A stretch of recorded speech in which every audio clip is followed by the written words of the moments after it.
Eu achei sensacional a chamada do card do programa, né? Que é tudo piorou, né? Tudo está piorando.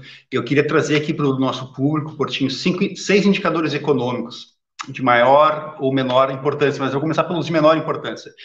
O PIB no Brasil, no acumulado 2021, cresceu 0,5%. É uma miséria, é um crescimento quase nulo, inexistente. Ao contrário da média global, que cresceu 2,5%, e os países emergentes que cresceram 4,4%. Às vezes as pessoas podem pensar, mas isso é por conta da pandemia, por conta da guerra na Ucrânia e da Rússia e tal. E eu me recordo de uma fala recente que eu vi do Eduardo Moreira, na qual ele diz que, olha, em competições de vela, os competidores pegam o mesmo clima, o mesmo ambiente, o mesmo mar, todos competem com o mesmo mar, o mesmo ambiente favorável ou desfavorável, e alguém ganha, e alguém perde a competição. Então, em relação aos problemas da pandemia, em relação aos problemas da guerra na Ucrânia e da Rússia, alguns países saíram melhor no enfrentamento da pandemia, alguns países vão sair melhores a partir da guerra da Ucrânia e da Rússia. E o Brasil, sem dúvida, é um dos países que está sendo pior nos dois casos, tanto em relação aos efeitos da guerra na Europa, quanto os efeitos, principalmente os efeitos da pandemia, que a gente sabe o quanto são negativos no país, né? Então, o primeiro indicador é o PIB. Mas acho que o PIB é o menos importante, e por isso eu começo com ele, porque a gente sabe muito bem, Portinho, Charão, que o PIB é um indicador que quem gosta muito é a Faria Lima, né?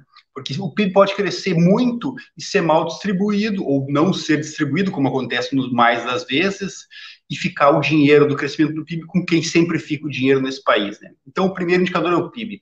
O segundo indicador é salário mínimo, que eu acho importante frisar isso aqui, porque pela primeira vez em muitos e muitos governos, o reajuste do salário mínimo nos 4 anos desse governo ficou abaixo da inflação, Ou seja, para efeitos práticos, o reajuste do salário mínimo nesses 4 anos foram abaixo da inflação, portanto, o poder de compra do consumidor, por si só, já ficou inferiorizado em relação a 2018.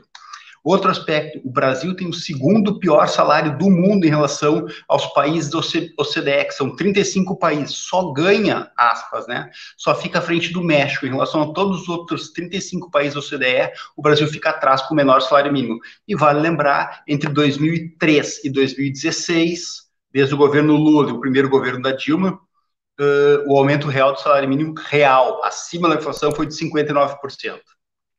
Terceiro indicador financeiro, Portinho, inflação. Nos últimos 12 meses, a inflação no Brasil foi de 12%, segundo o IPCA. A maior inflação em 12 meses desde 2003. O prato feito, que é uma coisa que a gente come muito em restaurante, dá um prato feito, cresceu nos últimos 12 meses 24%. Nos últimos 12 meses.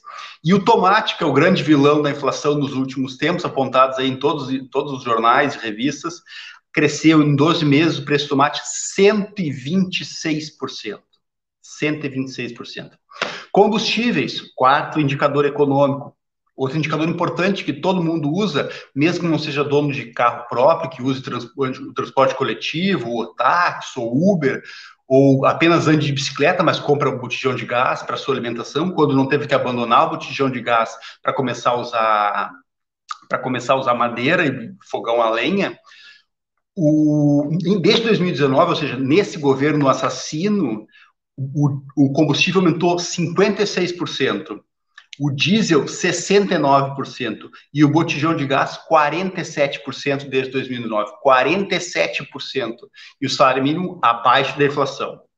Quinto indicador, e agora a gente começa a chegar nos indicadores econômicos e sociais, que são, sem dúvida, alguns mais graves do que a gente pode apontar nesse período mais recente, né?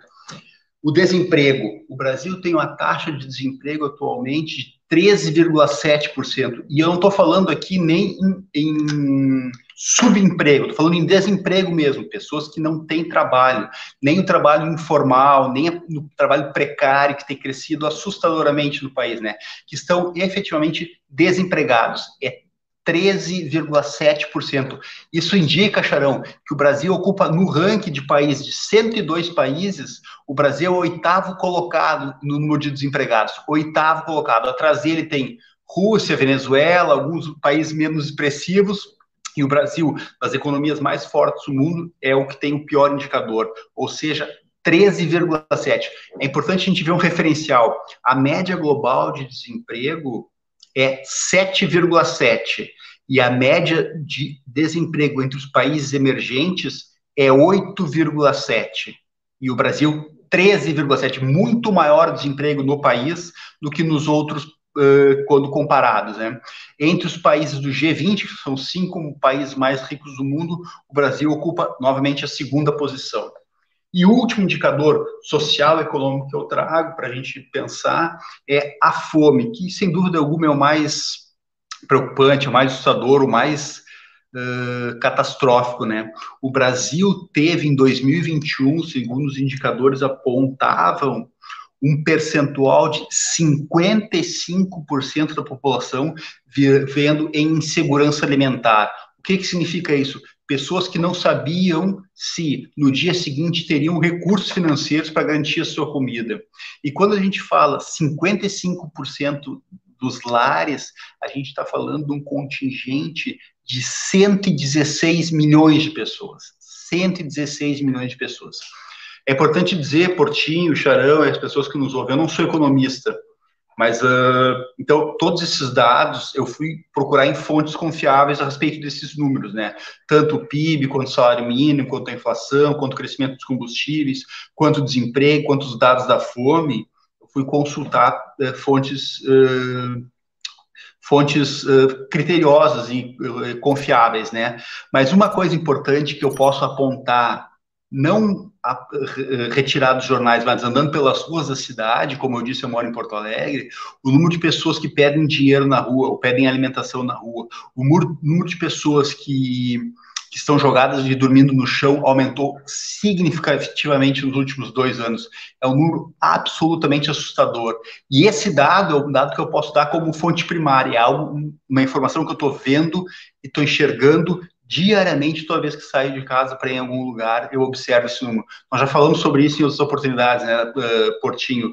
O número de pessoas que estão nas sinaleiras é crescente, é assustador, e isso não é por acaso, não é definitivamente por acaso. Isso é um projeto de destruição do país e, se possível, de assassinato de grande parte da população, especialmente a população que está acostumada a sofrer com o descaso do Estado, que é a população pobre, preta e periférica do nosso país, né?